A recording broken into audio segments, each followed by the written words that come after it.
Oke, salam, selamat pagi. Salam. Senang sekali Bapak bisa berjumpa kembali dengan kalian di materi kali ini. Kita hari ini belajar dari pelajaran 6 ya, agama Kristen. Ya. Apa kabar kalian hari ini? Doakan baik ya, sehat ya. Apalagi di musim corona seperti ini, kalian harus tetap jaga kesehatan ya. Jangan lupa pakai masker. Maskernya jangan lupa, jangan untuk main-main itu yang di belakang. Coba perhatikan Bapak, maskernya itu dipakai ya, digunakan. Ya. Betul kan? Ya, rapikan. Ya, seperti itu. Jadi di musim seperti ini kita wajib melakukan protokol kesehatan. Pertama, memakai masker. Kedua, mencuci tangan. Ketiga, menjaga jarak. Seperti itu ya. Kalau ada anak-anak yang sakit, ada batuk pilek, silahkan dulu ke UKS ya.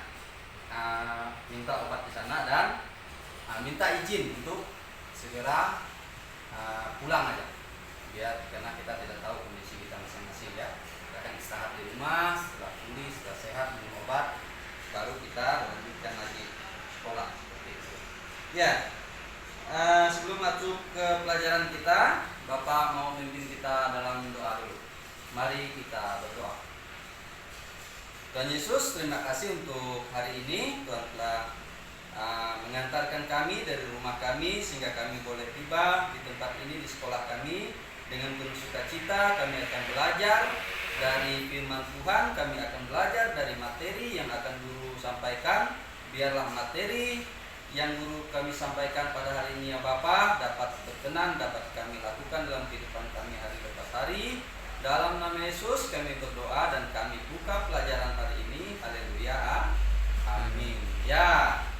Sebelumnya Bapak melihat kehadiran kita dulu. Kehadiran kita. Ini ada satu orang yang tidak hadir ini. Siapa ini? Si Grace. Randi, tahu kenapa alasan si Grace tidak hadir? Oh, sakit. Ya. Tulis surat ya kepada wali kelasnya, dikirimkan surat seperti itu. Berikutnya ini Ibandi Midu. Tugasnya sudah selesai Bapak minggu lalu Bapak suruh kerjakan sudah? Sudah ya, bagus. Nanti kumpulkan ya. Selesai materi pada hari ini, kumpulkan saja sama Bapak. Ya, anak-anak siapa yang masih ingat minggu lalu kita belajar dari materi apa? Minggu lalu? Tentang para martir. Ya, bagus, tentang para martir. Jadi para martir juga menunjukkan kehidupan mereka yang taat akan Tuhan ya. Mereka taat kepada Tuhan. Mereka mengikuti teladan Tuhan sampai kehidupan para martir itu sendiri, jiwa raga mereka berikan untuk Tuhan. Nah, pada hari ini untuk pagi ini kita akan belajar dari bab 6 ya, mengenai Yesus teladanku ya, dari materi 6 ya. Bab 6 Yesus teladanku. Ya. Ada ayat di situ yang berbunyi di kitab Markus pasal 1 ayat 40 sampai 45 itu. Seorang yang sakit kusta datang kepada Yesus dan sambil berlutut di hadapannya ia memohon bantuannya. Katanya, "Kalau engkau mau, engkau dapat mentahirkan aku." Maka tergeraklah hatinya oleh belas kasihan. Lalu ia mengulurkan tangannya, menjamah orang itu dan berkata kepadanya, "Aku mau, jadilah engkau tahir." Ya. Tapi perhatikan buku paketnya, Bapak akan baca, kalian juga menyimak di buku kalian. Seketika itu juga layaklah penyakit kusta itu dan ia menjadi tahir. Segera ia menyuruh orang itu pergi dengan peringatan keras. "Ingatlah, janganlah engkau memberitahukan apa-apa tentang hal ini kepada siapapun, tetapi perlihatkanlah dirimu kepada imam dan persembahkanlah untuk pentahiranmu persembahan yang diperintahkan oleh Musa sebagai bukti bagi mereka. Tetapi orang itu pergi memberitakan peristiwa itu dan menyebarkannya kemana-mana, sehingga Yesus tidak dapat lagi terang-terang masuk ke dalam kota. Ia tinggal di luar di tempat-tempat yang sepi, namun orang terus juga datang kepada dia dari segala penjuru. Nah, itu ada sebuah cerita tadi ya, bahwa seorang penyakit kusta datang kepada Yesus. Yesus berkenan untuk menyembuhkannya ya. Ya, seperti itu. Nah, berbicara mengenai teladan ya. Kalimat teladan ini sama juga dengan artinya adalah memberi contoh yang baik ya.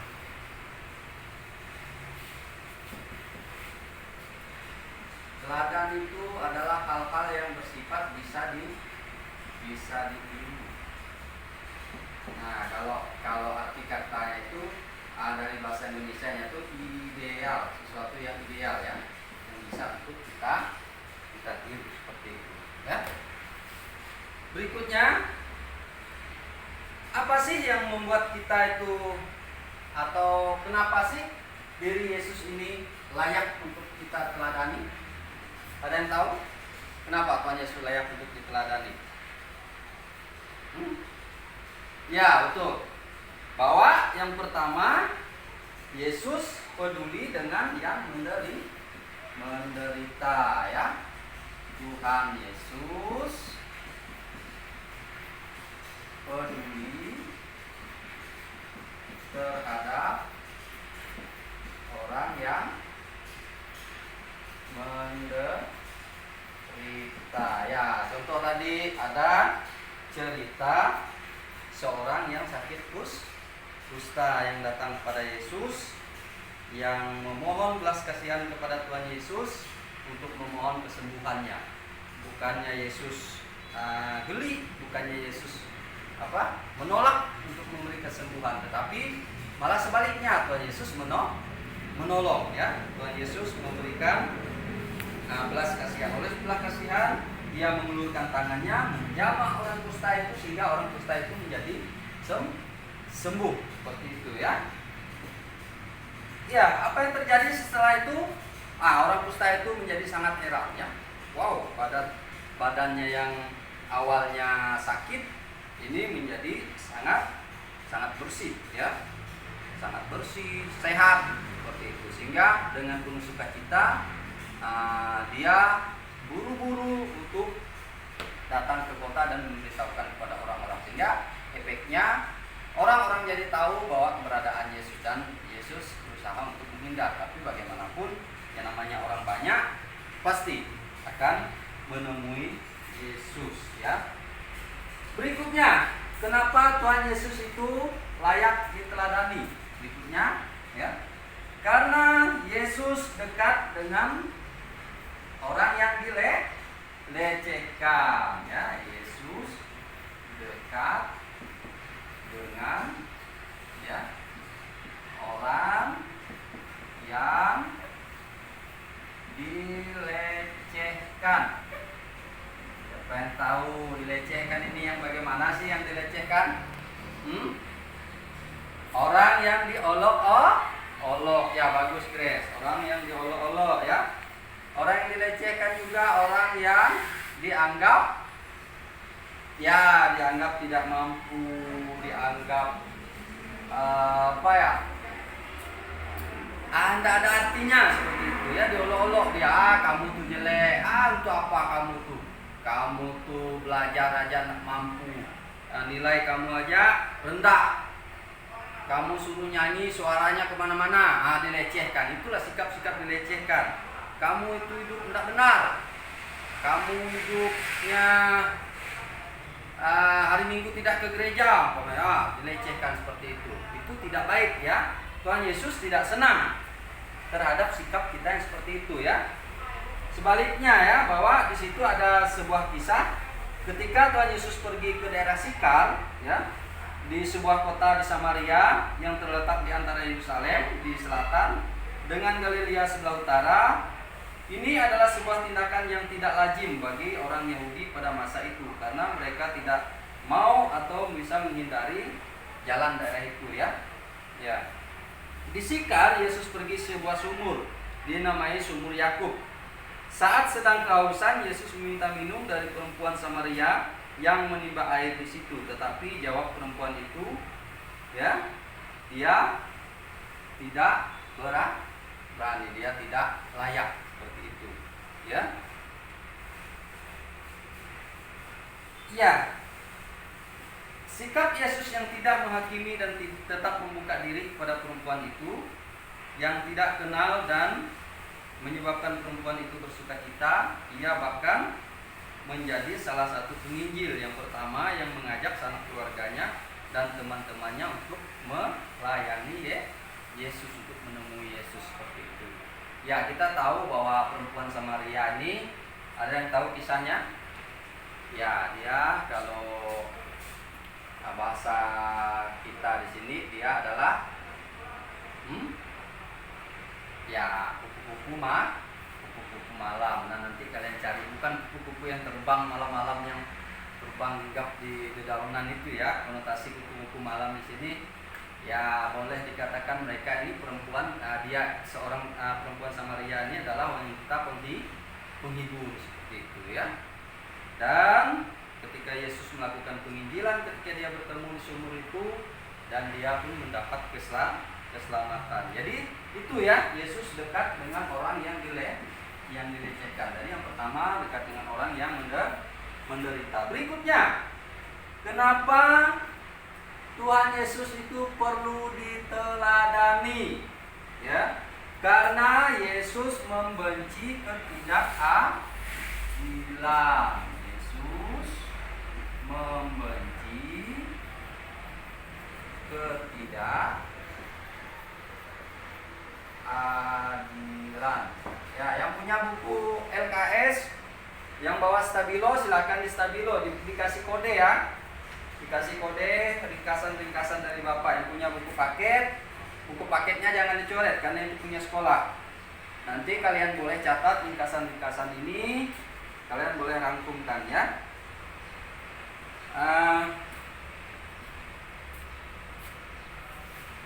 Alat-alat tulis, mohon, perangkat pembelajaran mohon jangan bertukar, ya. Jaga jarak, tetap jaga jarak, kita tetap melakukan protokol kesehatan, ya. Bapak melepaskan masker karena Bapak mengajar, tapi untuk kalian tetap jaga jarak dan menggunakan masker, ya. Ya.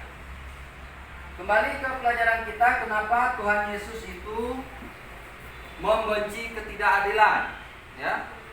Ketika pada hari Paskah Yesus pergi ke Bait Suci di Yerusalem, ya, dia sangat terkejut bahwa di sana menyaksikan pemandangan yang sungguh tidak layak, pemandangan yang tidak sesuai, ya. Ketika Tuhan Yesus masuk ke Bait Allah di daerah Yerusalem, siapa yang pernah di sini nonton film Tuhan Yesus? Ya, bagus, di channel itu ada, ya, di berbagai macam bahasa itu. Kalau bahasa Dayak dari suku daerah Skadau ini belum ada yang tampil, ya. Tapi untuk bahasa Indonesia, bahasa Bapak lihat itu bahasa Madura, bahasa Batak, bahasa Bali itu sudah ada, ya. Dari Kalimantan ini mungkin suku-suku yang lain sudah ada. Nah, dari film itu ada juga cerita ini, cerita Tuhan Yesus membenci ketidakadilan. Dalam konteks Tuhan Yesus membalikkan meja-meja orang yang berjualan di Bait Allah. Ya, Tuhan Yesus tidak senang pada waktu itu. Dia sangat membenci hal itu, ya. Masa Bait Allah dijadikan tempat jual beli, bahkan tukar menukar keuangan? Di Bait Allah ada kambing, ada apa di situ, tempat bisnis segala macam. Di gereja kalian ada yang seperti itu sekarang? Ya, syukur tidak ada, ya. Jadi jangan sampai lah, ya.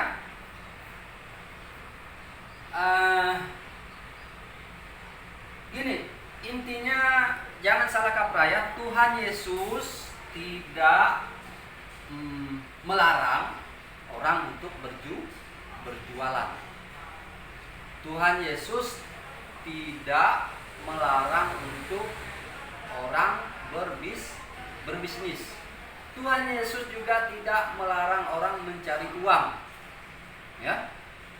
Tapi di konteks ini ia membenci ketidakadilan itu bahwa orang yang melakukan hal itu tidak tahu tempat, tidak tahu aturan. Baik Tuhan disamaratakan dengan pasar.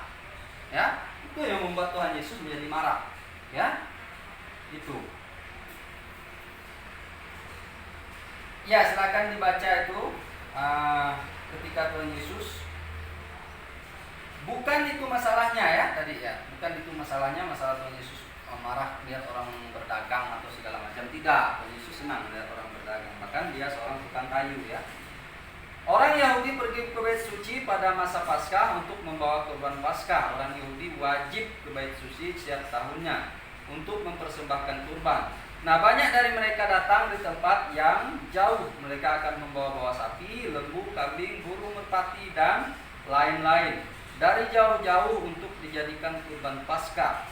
Nah, ternak yang akan dijadikan kurban harus sempurna, tidak bercacat. Bila ada ternak yang mengalami cacat dalam perjalanan, tentu usahanya membawa sia-sia. Seperti itu. Bayangkan kalau kita dari sini dari Skadau ini, kan zaman dulu belum ada mobil, belum ada bis seperti itu, membawa kurban, berjalan berhari-hari bahkan sampai 2-3 malam untuk melakukan persembahan kurban di bait suci di Yerusalem ya. Nah, ketika di tengah jalan tiba-tiba sapinya terpelosok, berdarah, itu menjadi cacat, tidak layak lagi ya, seperti itu.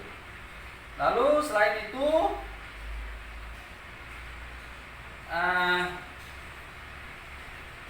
ternak yang dijadikan kurban itu harus sempurna dan tidak bercacat ya. Bila ternak mengalami cacat dalam perjalanan, tentu usaha membuat sia-sia yang waktu bilang tadi. Untunglah pihak bait suci berbaik hati. Ada ininya ya. Mereka menyediakan para pedagang dengan berbagai jenis hewan, masing-masing sesuai dengan tingkat kemampuan mereka. Namun sudah tentu harganya menjadi mahal. Itulah salah satu hal yang menyebabkan Yesus marah. Marah sekali Tuhan Yesus ya. Ketidakadilan di sini. Mereka lalu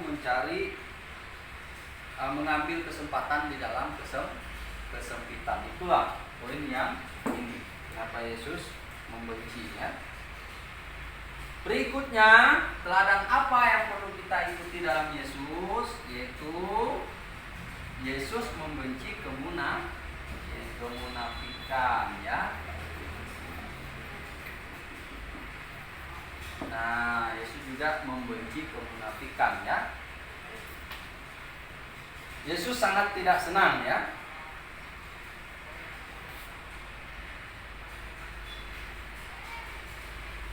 Ya. Kelompok-kelompok yang sering kali disinggung sama Tuhan Yesus ketika pelayanan Tuhan Yesus ada di dunia ini, yaitu yang sering disorot itu yaitu orang Farisi. Ya, orang Farisi seperti itu ya.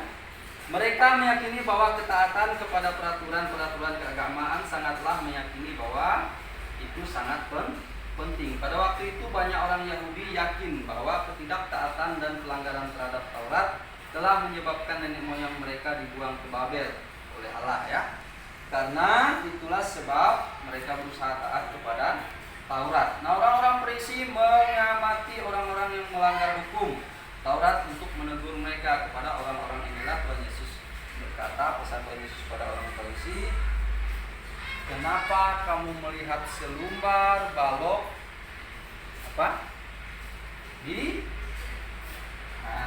selumbar di mata saudaramu, sedangkan balok di matamu tidak kamu lihat. Kita jadi orang jangan suka menilai orang lain dengan sikap yang negatif ya, anak-anak ya. Anak pertumbuhan kalian akan menjadi seorang yang proses menuju dewasa. Hendaknya kalian itu menjadi orang yang baik ya. Jangan kalian suka menilai teman kalian, kamu itu jadi apa nanti, kamu itu mana lah bisa, kamu itu semuanya jadi tidak ada yang positif di dalam diri kita maupun orang lain yang kita kita buat seperti itu. Kita jangan sampai menjadi orang yang munafik ya. Itu Tuhan tidak suka, Tuhan Yesus tidak suka ya. Ya, berikutnya teladan apa yang kita pelajari dari Yesus? Yaitu Yesus berdoa kepada Bapaknya. Berdoa kepada Bapaknya. Nah, siapa di sini yang malas berdoa? Puji Tuhan, tidak ada. Semua rajin berdoa ya. Bangun tidur berdoa. Sebelum tidur berdoa. Mau berangkat ke sekolah berdoa ya. Mau makan berdoa.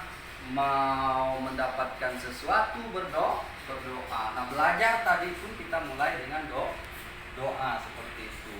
Contoh juga Tuhan Yesus ini ya. Dia juga berdoa. Yesus juga berdoa kepada Bapaknya ketika Tuhan Yesus mau ditangkap di taman Getsemani. Dia berdoa sampai berkucuran badannya dengan keringat. Dia menyerupai titik-titik darah. Nah, ketika Tuhan Yesus berdoa pada waktu itu, dia kecewa dengan murid-muridnya, ya. Dia sangat kecewa menemui para murid yang tidak tahan menunggu Tuhan Yesus itu berdoa. Mereka pada ketiduran mereka ketika Yesus berdoa, ya. Ini juga ada diperankan di film itu, bagaimana cerita itu dikisahkan bahwa Tuhan Yesus berdoa itu dikatakan di situ seperlempar batu jaraknya. Ya, seperlempar batu. Kalau kita orang dewasa melempar batu itu, seperlempar batu jaraknya itu mungkin sekitar, kalau lemparan Bapak ini adalah sekitar 6 sampai 70 meter. Seperti itu ya. Kurang lebih 6 sampai 70. Kalau bendanya agak berat, batu seperti itu bisa mencapai 100 meter. Jadi jarak Tuhan Yesus berdoa dengan mereka itu kalau seperlempar batu jaraknya ya kurang lebih lah 70 sampai 80 meter lemparan orang dewasa ya. Bahkan lebih bisa mencapai orang yang kuat lempar itu sekitar 100. Kita tidak memperdebatkan jarak itu. Tapi kita mau tekankan bahwa Yesus sendiri berdoa. Nah, anak-anak, jadi hal inilah 1, 2, 3, 4, 5. Kelima hal inilah teladan dari materi bab 6 ini mengenai teladan Yesus ya. Yang perlu kita teladani, yang perlu kita contoh ya. Ada 5. 1, Tuhan Yesus peduli terhadap orang yang menderita. Yang kedua, Yesus dekat dengan orang yang dilecehkan. Yang ketiga, Yesus membenci ketidakadilan. Ya, Tuhan Yesus membenci ketidakadilan. Yang keempat, Tuhan Yesus membenci kemunafikan. Yang kelima, Tuhan Yesus berdoa kepada Bapaknya. Ini kita perlu tiru semua ya. Jadi kita jangan tidak peduli dengan orang yang menderita. Kita harus peduli. Kita tidak boleh melecehkan orang lain. Kita harus adil ya, pintar. Kita juga tidak boleh munafik ya. Dan kita harus rajin berdoa ya. Nah, seperti itu pelajaran kita hari ini. Jadi ada kesimpulannya di situ. Coba dilihat di rangkuman itu. Hal keteladanan Yesus adalah hal-hal yang dapat ditiru ya, dan seterusnya dapat dilakukan oleh kita semua sebagai pengikut Tuhan Yesus. Nah, pertanyaannya, apakah kita sudah meneladani Yesus? Nah, masing-masing kita menjawab ya dalam hati kita. Seharusnya setelah belajar ini kita harus mengerti ya. Kesimpulannya di situ, kita sungguh beruntung karena memiliki teladan dalam diri Tuhan Yesus. Nah, bagaimana seharusnya menjalani hidup agar dapat diperkenankan kepada Allah? Ada sejumlah sifat Tuhan Yesus yang patut kita teladani. Yang pertama ya, peduli terhadap orang menderita. Harus ya dekat dengan orang yang dilecehkan. Kita juga harus membenci ketidakadilan. kita harus benci terhadap kemunafikan, dan yang terakhir yaitu kita harus berdoa ya. Demikian pelajaran kita hari ini. Bagaimana dengan penjelasan Bapak? Apakah ada yang kurang paham? Silakan kalau ada yang kurang paham. Ya bagus kalau mengerti semua ya. Jadi di rumah nanti dipelajari ulang ringkasan-ringkasannya, apa yang sudah dicatat, apa yang sudah Bapak jelaskan, diingat-ingatkan lagi. Dan di terakhir ini Bapak mau kasih tugas kepada kalian. Ada 5 tugas ya. Tugasnya sudah Bapak siapkan di grup WA ya. Ya, Bapak sudah siapkan. Setelah selesai belajar ini, Bapak akan kirim link tugasnya ya. Link tugasnya ada 3 jenis pertanyaan. Ada yang pilihan ganda, ada 5 soal, ada yang esainya, ada 5 soal juga. Ya, nanti teknis pengumpulannya selesaikan dulu. Tugasnya dengan baik, dengan benar, kerjakan dengan serius, dengan teliti, tepat waktu ya. Bapak tunggu sampai besok sore. Karena hari ini masih melanjutkan kegiatan pelajaran yang lain. Jadi pulang sekolah kalian bisa istirahat, dan sorenya kalau kalian mau kerjakan dulu kan nih. Tugasnya cukup agak banyak ya. Jadi Bapak kasih toleransi untuk kumpulkan besok. Teknis pengumpulannya kalian boleh foto hasil kerjanya ya, foto baru kirimkan ke Bapak. Ya seperti itu untuk pelajaran hari ini. Semoga kita semua dapat menerapkan pelajaran 6 ini, yaitu Yesus teladanku. Untuk menutup pelajaran hari ini, Bapak kembali akan memimpin kita dalam doa. Mari kita berdoa. Siapkan bukunya semua. Kita akan selesaikan pelajaran agama kita pada hari ini. Kita akan keluar dari kelas kita berdoa. Tuhan Yesus, puji syukur kami naikkan di hadapan-Mu ya Tuhan. Terima kasih untuk hari ini. Tuhan telah membimbing kami, memberikan pelajaran kepada kami untuk kami menjadi teladan ya Bapa, mengikuti teladan yang Engkau berikan kepada kami. Berkati anak-anaknya Tuhan, anak-anak SMP ini, murid-murid saya ini, sehingga mereka juga boleh menerapkan keteladanan Yesus dalam kehidupan mereka. Dalam nama Yesus kami akan beranjak dari kelas ini dan mengikuti pelajaran selanjutnya. Tuhan berkati kami, tetap berikan kami kesehatan, tetap berikan kami kekuatan ya Bapa dalam belajar, sehingga kami boleh melaksanakan pelajaran kami dengan baik, dengan selamat, dengan sehat ya Tuhan. Dalam nama Yesus kami berdoa mengucap syukur, haleluya, amin. Salam, sampai jumpa minggu depan.